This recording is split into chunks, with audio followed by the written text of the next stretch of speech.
আসসালামু আলাইকুম প্রিয় দর্শক, আপনাদের মুহূর্তে আছি সুনামগঞ্জ র্যাব ক্যাম্প তেগুড়িয়ায়।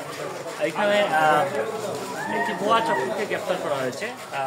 সুনামগঞ্জে ব্যবসায়ী সেজে তারা কোটি টাকা হাতিয়ে নিয়েছে। এই মর্মে প্রেস কনফারেন্স করেছেন র্যাব ক্যাম্প।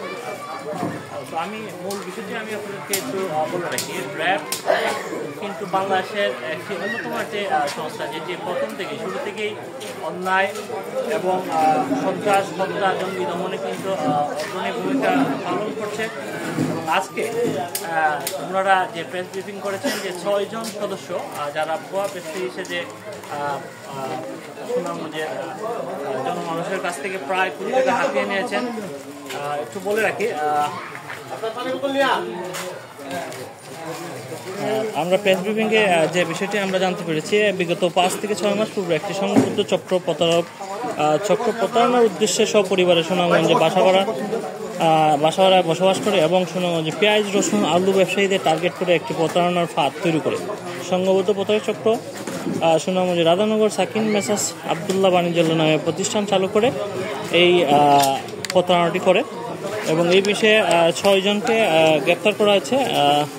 তাদের নামগুলো আমি বলছি।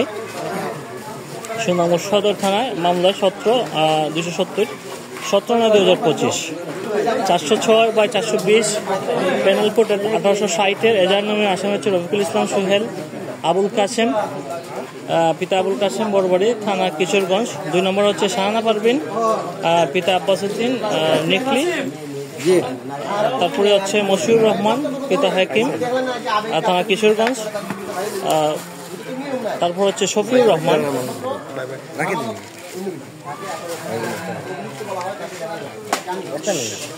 রহমান, পিতা আব্দুল হাকিম, রিনা আক্তার, স্বামী শফিউর রহমান, নার্গিস আক্তার, স্বামী রফিকুল ইসলাম,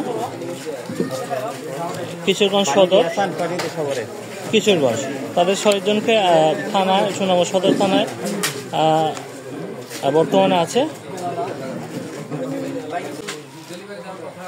ঠিক সময় ডেলিভারি দিয়েছে, লেনদেনে কোনো ধরনের সমস্যা হয় নাই, যে কারণে এভাবে মানুষের এই ব্যবসায়ীদের স্থানীয় ব্যবসায়ীদের ভিতরে এই বিশ্বাসটা জাগ্রত হয়েছে। এই বিশ্বাস অর্জন করে পরবর্তীতে তারা এই প্রতারণার আশ্রয়টা নেয়। ধন্যবাদ।